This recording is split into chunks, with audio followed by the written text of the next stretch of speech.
You're sitting in seat 23A, about to board your next flight. As you settle in, that nagging question pops up again. How does a jet engine actually push the plane into the sky? It's one of those things we've all wondered about, but explaining it isn't exactly simple. Let's step inside the engine and unravel this mystery together. How do those massive fans and roaring flames transform into the incredible power that lifts us high above the clouds? First up, you see a big fan spinning at the front of the engine. When it spins, it acts like a giant windmill. You know how a windmill catches the air to turn its blades? Well, the engine is doing something similar, but on a much larger scale. And here's the surprising part. As that fan pulls in air from all around and shoves it out the back, the plane gets pushed forward. It's like watching an inflated balloon. Once you let the air out, it rushes past the opening and the balloon moves the other way. This is what engineers call the principle of reaction. Now, imagine a fire hose spraying water straight at a wall. The water shoots out one end with great force, and the hose itself gets pushed back. That's exactly how a jet engine works. It's not about sucking air in like a vacuum. It's all about the powerful push from the exhaust gases. So next time you're on board, look closely at that engine. You're watching the magic of physics in action, pushing your plane skyward. You're sitting in seat 23 when suddenly, the plane starts to accelerate as we approach the runway. You feel a gentle push against your back and look out the window to see the engines roaring into life. The first thing you might notice is that big lip sticking out at the front of the engine. That's the air intake. It's like opening your mouth wide to take in a big breath. Imagine your mouth as you're about to breathe in. You open it up and some air rushes in to fill the space, right? The same thing happens with the plane's engines. As we push forward on the throttle, the engine starts sucking in all that fresh air. It's like a giant vacuum cleaner pulling in massive amounts of air through this opening. The job of the air intake is incredibly important because it determines how much fuel can be burned and how much power the engine will generate.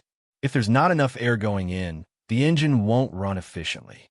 But if you think about it like your own lungs working to keep you alive, it's all about getting just the right amount of oxygen to breathe. And here's the surprising part. Even though planes fly so high and fast at the intake, the air is still behaving pretty much like it does down here on the ground. The engine doesn't need to worry if it's 30,000 feet up or cruising at Mach 0.85. The principles are the same. Now that we've made it past the air intake, let's dive into the next crucial part of our jet engine tour, the compressor. Once inside, you'll find a series of spinning blades called a compressor. Imagine your lungs expanding and contracting as you inhale deeply. That's kind of what's happening here, but much faster. These compressor blades are like a fast-spinning fan that works over time. As the air rushes in from the intake, it gets pushed into these spinning blades. The blades spin incredibly quickly, much faster than any human could manage, and they squeeze the air together. Think about when you blow up a balloon really fast. It's hard to get much air into it because it's already full, right? Well, that's similar to what happens in the compressor. As the air gets more and more compressed or squeezed together, it becomes denser. This means there are lots of air molecules packed tightly together. And here's the surprising part. This compression actually makes the air hotter. The harder you squeeze a balloon, the warmer it gets, right? It's the same with our jet engine. As the air is compressed, its temperature rises significantly. This hot, dense air is then ready to enter the next part of the engine where we'll mix in some fuel and let those sparks fly. Literally. Okay, so now we're inside the engine, and we've got that nice, high-pressure air coming in from our compressor. The next stop is the combustion chamber, which is like a magical pot where everything starts to get really exciting. Imagine you're sitting in your kitchen, about to make a big pot of pasta. You fill the pot with water and put it on the stove. Now imagine that pot is super pressurized, just like our air from the compressor. But instead of adding pasta, we're going to add something else, fuel. We mix this high-pressure air with a tiny bit of jet fuel in the combustion chamber. It's not much fuel, just enough to make a powerful reaction happen. At first glance, it might seem like we're just putting two things together, but here's where things get really cool. It's as if you snap your fingers really hard and hear that little snap sound. But in our combustion chamber, this happens on an enormous scale. Instead of a tiny pop, we have an incredible explosion of energy. This explosion is what powers the engine. All those molecules in the air and fuel are so close together that they start to break down and recombine at incredibly high temperatures and pressures. It's like when you shake up a can of Coke. Lots of bubbles and fizzing happen because everything has been compressed. And just like that, instead of going back out through the engine in the same way it came in, this air is pushed forward with incredible force.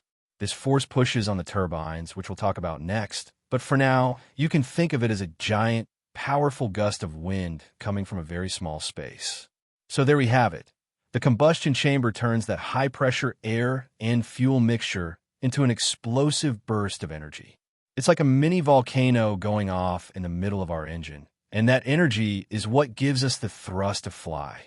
As we continue our journey through the engine, after the hot gas has left the combustion chamber, it's time for the hottest part of the process. What happens next is like a giant water wheel in reverse. Imagine you're sitting in seat 23A when suddenly you hear a loud whoosh. The hot gas from the combustion chamber isn't done yet. It still has work to do. This gas rushes through another set of blades called the turbine. Just like how the force of water can spin a water wheel, this hot gas spins the turbine with incredible speed. And here's the surprising part. Those spinning turbine blades aren't just sitting around doing nothing. They're actually pushing air back into the front of the engine to keep the whole cycle going. Think of it as a giant pump, where the turbine is like the motor that keeps the pump running, but in reverse. The turbine spins faster and faster, pulling more and more air into the compressor at the front of the engine.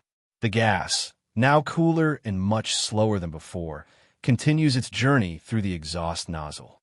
This nozzle is designed to expand the hot gases even further as they exit the plane.